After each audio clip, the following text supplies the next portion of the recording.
안녕하세요, 만명입니다. 오늘은 2017년 5월 28일 일요일입니다. 또 오랜만에 마이크를 잡았습니다. 그 기간 동안 대한민국에 많은 일들이 있었죠. 우선 대통령 선거를 치렀고요. 그 큰 이슈가 있어서 또 개인적인 여러가지 일들이 있어서 한동안 방송을 하지 않았었습니다. 이제 그 이슈들이 거의 마무리가 됐고요. 할 말이 좀 많았었는데 굳이 말을 해서 좋을 게 없다라는 판단이 들어서 웬만하면 방송을 하지 않았었습니다. 오늘은 아니고요. 언젠가 한 번은 그 대통령 선거에 나오신 후보자분들이 말씀하셨던 공약들, 그 정책들에 대해서 한 번쯤은 이야기를 해보도록 하겠습니다. 오늘은 오랜만에 방송을 하는 것도 있고 해서 좀 간단하게 하려고 합니다. 우선 제가 얼마 전에 터미널에 놀러 갔었는데요. 터미널 가면 사람들이 굉장히 많죠. 구경 열심히 잘하고 재미있게 거기 서점에 가서도 책도 몇 권 사고 그랬었습니다. 근데 저는 몰랐었는데 그 터미널 위층에 식당이랑 그런 게 굉장히 많더라고요. 처음 가봤어요. 굉장히 좋았고요. 그렇게 바람을 한번 쫙 쐬고 오면 기분이 한결 좋아지는 게 참 좋습니다. 근데 거기에서 이제 구경을 마치고 집으로 오는 길이었는데, 걸어서 나오는데 그 유엔 난민 기구에서 그 봉사하시는 분들이 거기에서 퀴즈를 이렇게 하시면서 기부를 받으시더라고요. 네, 그분들이 하시는 말씀 중에 그 피난민들, 난민들이 천막을 사용을 하려면 신분증이 있어야 된대요. 그런데 어떤 이유로 너무 급해서 못 챙겼거나 신분증을 챙기지 못해서 그 난민이라는 어떤 증거, 그거를 댈 수가 없어서 유엔에서 지급하는 천막을 지급받을 수 없다고 그러네요. 그래서 너무 추워서 얼어서 사망하는 경우까지 있다고 합니다. 그래서 자신들이 그런 사람들에게 천막을 선물을 해주고 있는데 기부를 좀 할 수 있겠느냐라고 그렇게 기부를 받고 계시더라고요. 저는 기부를 하지 못해서 대신 이렇게 방송으로 그분들의 노고에 감사를 드리고요. 그 유엔에 좀 요청을 하고 싶어요. 그냥 주시면 안 될까요? 꼭 그 신분증이 있어야만, 난민으로 규정이 돼야만 천막을 지급을 한다는 거는 좀 앞뒤가 안 맞는 것 같아요. 왜냐하면 그 천막을 주려고 하는 행위 자체가 난민이 됐건 어떤 사람들이 됐건 간에 집이 없어가지고 잠을 그렇게 추운 데서 자야 되니까 천막을 지급을 해주는 건데, 너는 난민이고 너는 난민이 아니고 해서 천막을 주고 안 주고 하는 거는, 이것은 완전히 탁상 공론에서 나온 너무나도 잘못된 정책이다 라고 생각이 듭니다. 가난한 사람이 그냥 찾아왔건 전쟁터에서 피난을 왔건 어떤 이유가 됐더라도 그 사람들은 실상 오늘 저녁에 당장 잘 곳이 없잖아요. 그런데 그 신분을 따져가면서 그거를 지급을 해주고 안 해주고 한다는 거는 너무나도 잘못된 정책인 것 같습니다. 그냥 다 주시면 좋겠어요. 그리고 나중에 따지면 되죠. 신분증이 없으면 신분증을 발급받게끔 도와주는 절차를 만들어서 그렇게 하는 게 기왕 도울 거면 그게 좋지 않을까요? 굳이 정책을 만드는데 신분증 검사를 먼저 한 다음에 지급을 해주고 안 해주고, 너희들은 신분증이 없었으니까 그냥 얼어서 죽거나 말거나 라는 식의 정책은 그냥 배부르고 등 따신 사람들이 책상에서 난민들 구호를 해주는데 이렇게 하자라는 탁상공론에서 나온 그런 정책이라고 생각이 들어요. 그래서 그냥 난민이 됐건 가난한 사람이 됐건 누가 오든지 간에 천막이 있으면 그냥 지급을 좀 해주시고요. 그게 부족하다고 하면 더 만들면 되지 않습니까? 그렇게 간단하게 정책을 만들어서 좀 실현을 시켰으면 좋겠는데, 이 책상머리에서 앉아서 정책을 만드시는 분들이 너무나 좀 뭐랄까, 현실감이 없고 현장과는 너무나 동떨어진 그런 규정들, 정책들을 만들어내요. 그런 게 사람들을 굉장히 슬프게 합니다. 그래서 기왕에 그렇게 구호를 하실 거면 찾아오는 모든 사람에게 지금 창고에 있는 천막을 지급을 해 주십시오. 천막이 부족하다고 하면 그거에 대해서 기부를 받으면 되지 않습니까?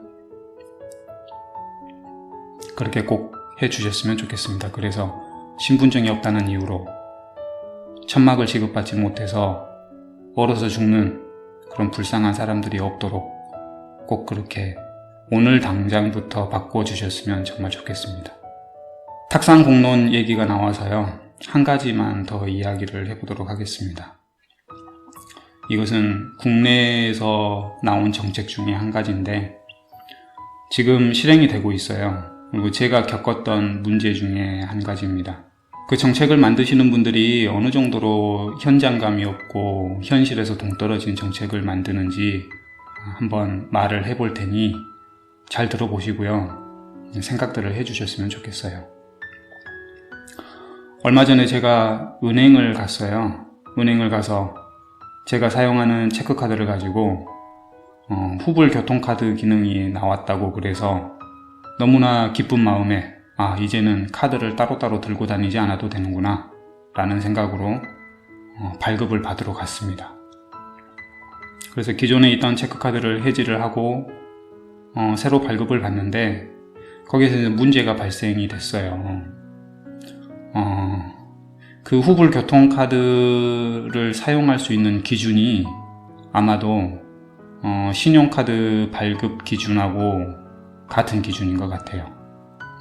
그래서 여러 절차상의 문제로 끝내는 발급을 받지 못하고 돌아오는 그런 불편함을 겪었는데요. 거기에서 이제 기존의 체크카드를 다시 살려주면 되는데 그게 또 안 되더라고요, 시스템상으로. 그래서 그냥 새로 발급을 받았어요. 근데 하필이면 제가 사용하던 체크카드는 그 은행에, 그 지점에 없었습니다.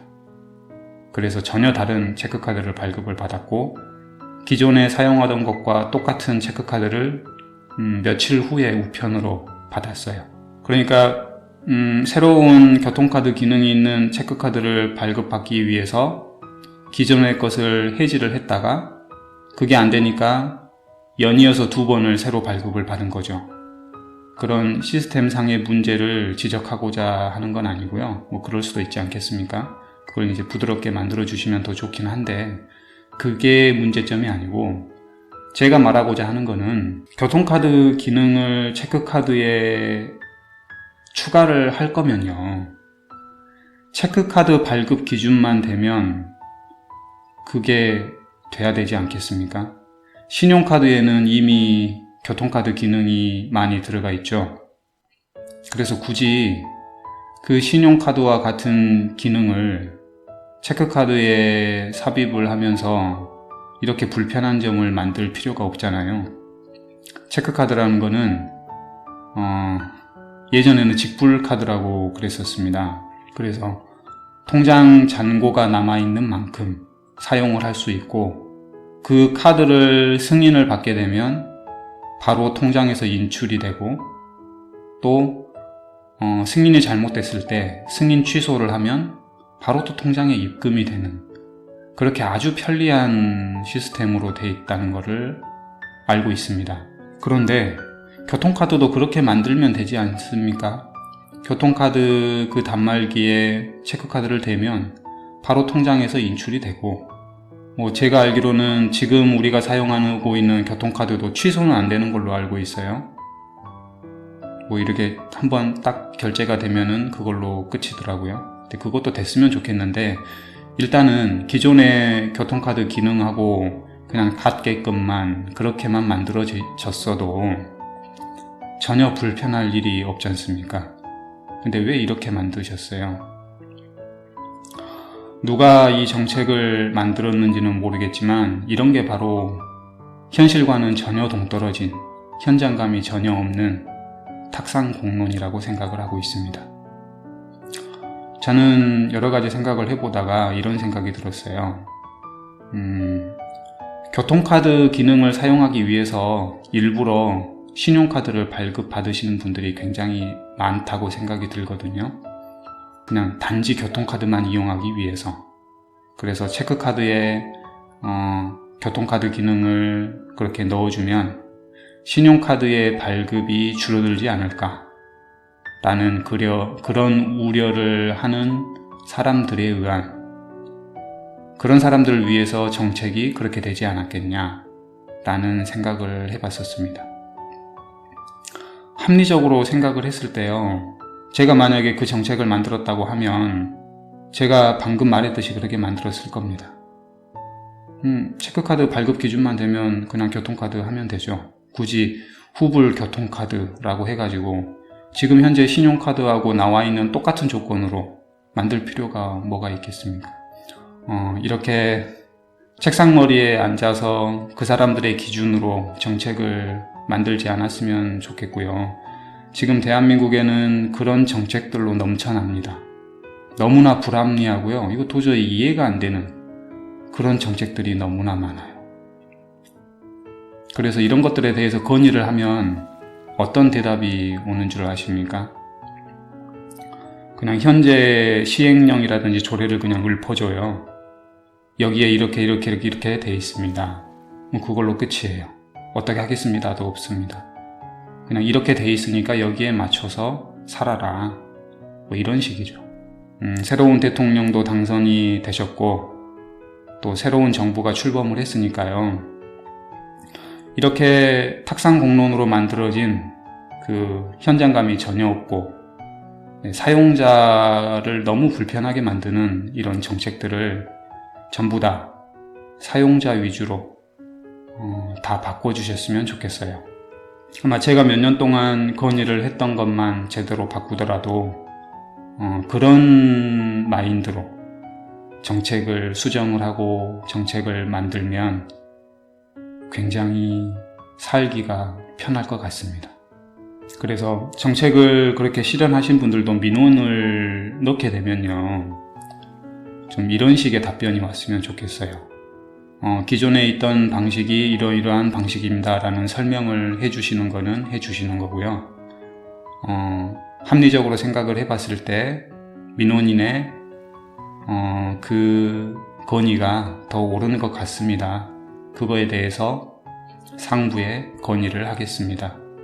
지금 당장은 안 고쳐질 수 있겠지만 이런 건의가 많이 모여들면 그런 방향으로 고쳐질 것 같습니다. 네, 이 정도의 답변이 가장 적당한 답변이 아니겠습니까? 제가 공무원분들에게 너무 많은 것을 원하는 건가요? 우리가 일반 기업들 수준의 서비스를 원하는 것이 아니냐라는 말씀을 하실 수도 있겠는데, 네, 그 정도의 서비스를 원합니다. 저희는 국민으로서 이 나라에서 살아가면서 지금 현재 사기업들이 고객을 유치하기 위해서 하는 정도의 서비스를 공무원분들께 원하고 있습니다. 그 정도로 해주셨으면 좋겠어요. 그리고 이제 간혹 가다가 공무원분들, 그 민원 받으시는, 대면하시는 분들에게 좀 함부로 대하는 그런 사람들이 있는 것 같은데 그런 분들은 법적으로 처벌을 하면 되지 않습니까? 누구나 그런 식으로 대하는 건 아니거든요. 근데 그런 사람들의 기준으로 모든 사람들을 맞춰버리면 선량한 민원인들은 마음의 상처를 많이 받거든요. 그러니까 불안당 같은 민원인들은 법적으로 처벌을 좀 해주시고요. 저와 같이 선량한 민원인들은 아주 좋은 서비스로 대해주시면 정말 좋겠습니다. 그 체크카드 바뀌었으면 좋겠어요. 그냥 바로바로 통장에서 인출되고요. 승인 취소도 되고, 지금 우리가 마트나 뭐 어디에서 카드 가맹점에서 사용하듯이 그렇게 편리하게 만들어 주셨으면 좋겠어요. 꼭 부탁드립니다. 이런 게 따지고 들어가 보면 각종 이권들이 개입이 돼 있어요. 현재 체크카드를 운영하고 있는 회사부터 해서 아까 말했던 신용카드 회사, 뭐 그런 여러 이권들이 개입이 돼서 정책을 만들고 그렇게 수정하는 사람들에게 그 뭐 외압 아닌 외압, 뭐 이렇게 해주십시오, 저렇게 해주십시오 자꾸 건의를 하고, 그러다 보니까 이 정책이라는 게 정말 웃긴 방향으로 흘러가는 경우가 굉장히 많습니다. 그래서 막상 사용자들이 그걸 사용을 하려고 하면 이런 거 뭐하러 만들었냐 라는 식이 되는 거죠. 돈 낭비, 세금 낭비만 되고 있습니다. 그래서 정책을 만들 때 방향을 너무 급격하게 틀면 후유증이 생긴다는 거는 잘 알고 있어요. 근데 어느 정도의 시점에서는 정확하게 기준을 내려줘야 됩니다. 제가 지금 지적한 그런 유엔 난민기구의 그런 정책이라든지 또 체크카드에 관한 그 후불 교통카드의 그런 정책들은 정부에서 강력하게 추진을 해야 되는, 그러니까 정확한 기준을 남겨야 되는 그런 정책들이라고 생각을 해요. 우리가 뭐 곧 파산해야 되는 그런 회사를 살려야 될지 말아야 될지 뭐 그런 정책을 말하는 것이 아니잖아요. 그것은 너무나 많은 사람들의 고용과 또 그 사람들의 연결된 가족들, 또 그로 인해서 생겨난 경제 상황들, 이런 것들을 고려를 많이 해서 해야 되지만, 지금 제가 말하는 것들은 그런 기준이 적용될 필요가 없지 않습니까? 그래서 제가 알기로 그 교통카드도 뭐 티머니부터 해서 뭐 여러 가지 것들이 있어요. 그래서 뭐 신용카드나 아니면 휴대폰이라든지 이런 것들에도 다 그 사업자들이 들어가 있는 걸로 알고 있거든요. 그런 문제들은 이제 그 부류 분들이 어떤 카드에는 어떤 사업자가 들어가고 어쩌고 저쩌고 뭐 이러게 하시는 거지, 이런 식으로 만들어 놓으면 어떻게 합니까? 그냥 체크카드에 체크카드 기능처럼 교통카드를 사용하면 됐지, 굳이 신용카드 기능처럼 그렇게 해서 불편하게 만들 필요가 없지 않습니까? 그러니까 이런 탁상 공로는 좀 앞으로는 없었으면 좋겠고요. 사용자 위주로 모든 것을 만들어 주세요.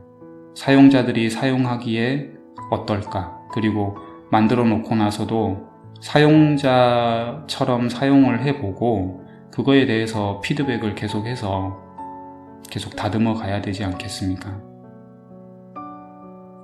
그게 이제 거의 사기업 수준의 서비스인데요. 많은 국민이 그런 것들을 원하고 있습니다. 옛날에 우리가 막 산업화를 이루고요, 사람들이 배우지를 못해가지고 정말 좀 무식하고 그랬을 때 그 사람들을 뭐 이끌어주고 그 사람들에 대해서 정책을 말을 해주고, 그런 시대는 이미 지났지 않습니까? 교육 수준이 높아지고 사람들이 교육을 많이 받고 그런 상황인데 아직도 그런 기준의 정책으로 만들어지고 시행이 되고 있어요. 안타까운 현실이죠. 이런 거에 대해서 건의할 만한 마땅한 것도 없고, 건의를 하게 되면 그냥 앵무새처럼 현재 시행령과 조례를 읊고 나서 그냥 종료해버리는, 그래서 사용자들은 그냥 붕 떠 있는 상태가 되죠. 그래서 불만이 생겨나게 되고요.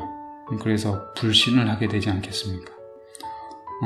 좀 더 이야기를 해보자면 공무원분들 공무원 되시기 힘드시죠? 공시생이라 그래가지고 정말 치열한 경쟁을 뚫고 공무원이 되셨어요. 얼마나 자랑스럽습니까? 자신한테. 정말 남들보다 더 열심히 공부해가지고 노력해서 그렇게 공무원이 됐는데, 그런 공무원이 된 사람들한테 이런 식의 말을 하면은 좀 자존심이 상하실 수도 있다는 생각이 듭니다. 근데 우리나라의 그런 경쟁할 수밖에 없는 그거를 바꾸어 나가는데 시간이 좀 걸리기는 합니다. 근데 그래서 어려운 과정 속에서 그렇게 되셨다는 것도 충분히 이해를 하는데요. 그거를 마치 옛날에 우리가 왕권 시대에서 했던 어떤 관리, 뭐 그런 식으로 생각을 가지고 일을 하시는 거는 아니신 것 같아요. 그냥 공기업이라든지 사기업이라든지 아무튼 대면 서비스를 하시는 분들은 똑같이 그 사용자들을 위해서 계시는 거 아니겠습니까? 그래서 사용자들 위주로 생각을 해주셨으면 좋겠고요. 그렇게 심한 경쟁을 뚫고 그렇게 하시는 거에 대해서는 좋게 생각을 합니다. 노력 많이 하셨다고 생각을 해요. 그렇다고 해서 오만하지는 않으셨으면 좋겠어요. 또 그렇게 많은 혜택을 또 주고 있지 않습니까? 그러니까 그런 혜택을 받는 거에 만족을 하시고요. 사용자들에게는 서비스를 잘 해주셨으면 좋겠습니다. 이게 이제 제가 생각한 그 탁상 공론에서 나온 정책들이 얼마나 많이 사용자를 불편하게 하고 이 사회를 불평불만으로 이끄는가에 대해서 두 가지 예를 가지고 말씀을 드렸고요. 이번 새로 출범한 정부는 진보 성향이시죠. 그래서 물론 보수적인 성향도 있습니다. 다른 방면에서는 있고요. 저는 정치에 관해서 최근 몇 년 동안 관심을 가졌을 뿐 그 전에는 별로 관심이 없었거든요. 근데 생각을 그렇게 많이 해보고 하면 보수 진보는 굳이 그렇게 나눌 필요가 없다고 생각을 합니다. 그걸 왜 그렇게 나눠서 너는 진보고 나는 보수고 뭐 해서 이렇게 합니까? 그러지 마시고요. 그냥 정책 가지고 하셨으면 좋겠어요. 이거는 보수 정책이다, 이거는 진보 정책이다 이런 거 없이 이 정책은 어떻고 저 정책은 어떻다 라고 해주셨으면 좋겠고요. 제가 진보 성향의 정부라고 말을 한 거는 기존에 이제 그렇게 계속 해오셨기 때문에 그렇게 말씀을 드렸던 거고요. 그 부류에서 주장하시는 그런 정책들을 보면 이번에 그 경제 문제를 들여다보면 기존의 방식과는 약간 다른 방식을 추구를 하시죠. 그런 거를 소득주도 성장이다 라고 말을 하는데요. 소득주도 성장, 그거를 이제 추진을 만약에 하시게 되면 기존에는 우리가 소득주도 성장이 아니었어요. 어떤 주도였습니까? 기업 주도였죠. 기업이 돈을 벌어와서 외화를 벌어서 또 그 기업들에 일하는 사람들, 근로자들에 의해서 이 나라의 경제가 흘러가고 있었습니다. 근데 소득주도 성장이라고 하면 물론 기업도 많이 생겨나고 하겠지만 기존의 방식과는 좀 많이 다르죠. 기업 우선이 아니고 이제 사용자, 그 구성원들이 우선이 돼서 그분들이 잘 먹고 잘 살아야 성장을 한다라는 그런 바탕으로 추진되는 게 소득주도 성장이잖아요. 이 정책을 실현을 하시게 되면 이제 기존의 것을 바꾸면서 가야 되기 때문에 문제점들이 생겨나실 거예요. 우선 당장 소득주도 성장이면 소득을 올려줘야 되지 않습니까? 소득을 올려주는데 급여를 올려줘야 되죠. 급여를 올려주게 되면 사람들이 돈을 많이 버니까 많이 지출을 하게 되고 뭐 이렇게 성장이 막 이루어진다. 이거는 이제 긍정적인 면만을 바라보는 거고요. 그에 대한 이면을 보게 되면 기업의 입장에서는 그 재화나 서비스에 대한 단가를 책정하는 어떤 기준들이 있어요. 근데 그게 인건비가 큰 비중을 차지하고 있습니다.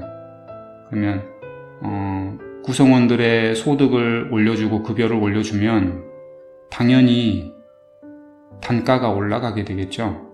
그래서 1,000원에 팔 것을 1,100원, 1,200원에 팔아야만 현재 가지고 있는 구성원들의 급여를 다 주고서도 지금까지 추진해온 이득이라든지 이런 게 있다 라는 그런 결론을 내리게 돼요.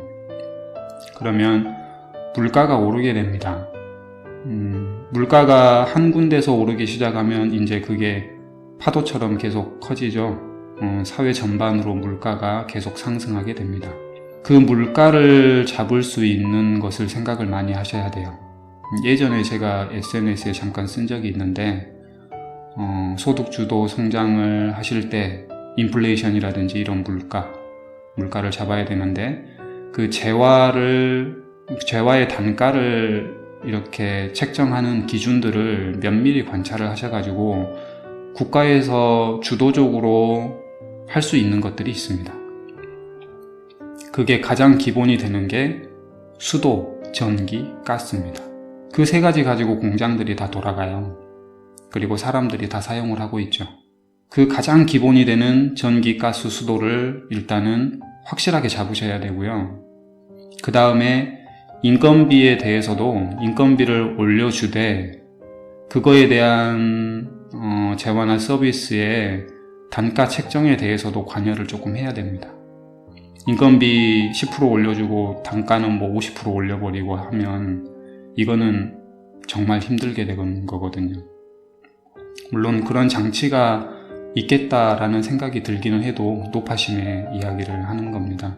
그래서 소득 주도 성장이다 라고 해서 임금만 많이 주고 하면은 경제가 막 활성화 되겠다라고 하는 거는 좀 위험한 발상이고요.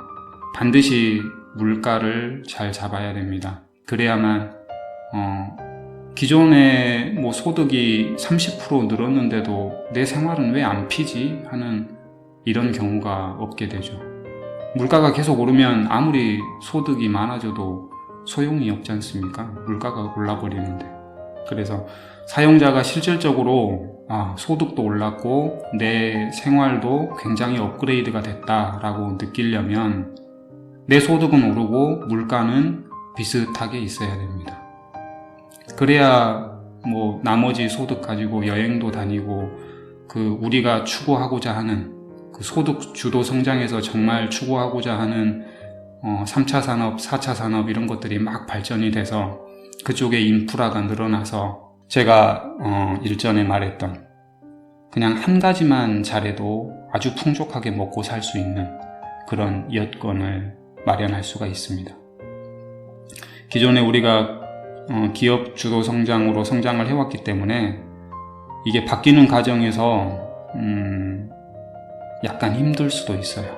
구성원들이 또 기업들이 불평불만을 낼 수 있죠. 그런 것들에 대해서는 이렇게 자세한 설명이 필요합니다. 뭐 일자리 상황판 이렇게 마련해 놓으시고 그랬다고 하시는데 그것도 참 좋은데요. 우리가 이 방향으로 가는데 그런 경제 지표들을 자세하게 국민에게 말씀을 해 주시면서 지금 약간 이런 상태다. 그래서 조금만 더 하면 이렇게 된다라는 그런 설명을 자세하게 하면서 가면 크게 무리는 없을 거라고 생각이 듭니다. 저도 소득주도 성장에 대해서 긍정적으로 생각하는 편입니다. 기업주도 성장은 우리가 급격하게 발전을 해야 되는 상황에서 어쩔 수 없이 선택했던 사항이라고 생각을 해주시고요. 앞으로는 국가의 구성원들, 국민이 정말 편안하고 풍족하게 살 수 있게끔 어떻게 하면 그러게 할까? 그것만을 좀 고민을 해주셨으면 좋겠고, 그 길로 가는데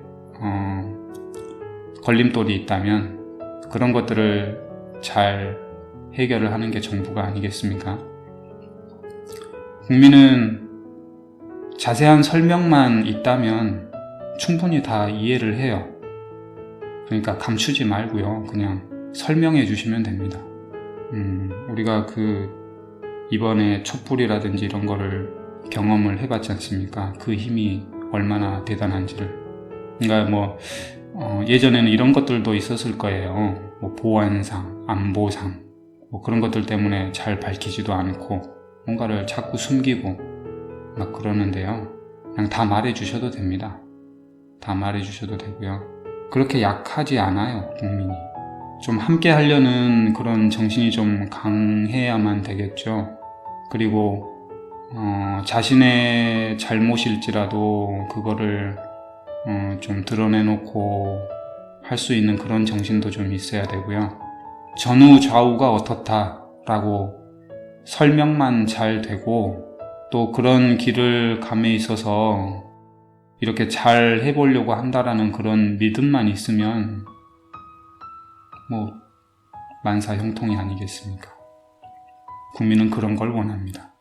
숨겨놓고 저 사람들이 우리를 위해서 일을 하는 건지, 자기네들을 위해서 우리를 이용을 해먹는 건지, 이렇게 헷갈려 하는 그런 거는 싫거든요. 그냥 국가와 국민을 위해서 일을 하는데 좀 문제가 있구나. 그 문제를 자세하게 들어보니까 그렇구나. 알겠다. 이게 됩니다. 그러니까 좀 그렇게 해주셨으면 좋겠어요. 오늘 정책에 대해서 좀 이야기를 했는데요. 좋게 잘 해주셨으면 좋겠습니다. 저는 언제 노래를 부르고 그렇게 살 수가 있을까요? 언제가 돼야 아주 행복하게 밖을 뛰어다니면서 그렇게 살 수가 있는지, 그렇게 저를 비롯해서 모든 사람들이 행복하게 살 수 있는 대한민국을 꿈꾸면서 오늘은 이만 마치도록 하겠습니다. 현재 시각 16시 13분을 지나고 있습니다. 마미아의 이런저런 이야기들, 마미아가 바라보는 세상. 다음에 또 뵙겠습니다. 감사합니다.